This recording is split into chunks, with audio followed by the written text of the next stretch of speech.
anak ko, may due process dito. Presumption of innocence.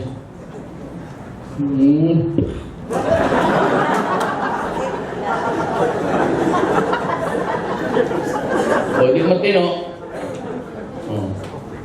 Davao, wala na. Walang disgrasya na. Since I imposed the leniency spirit, wala na disgrasya.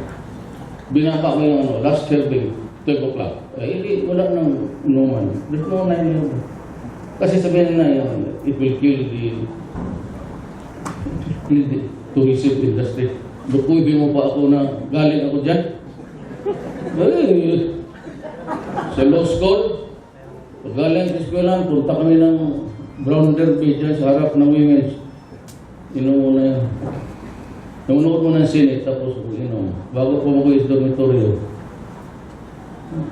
Kaya, okay na yan mga 78, 75. So, total, pareho naman yan. Same color ang diploma, lettering the same. Pirma ng pare, ganun rin.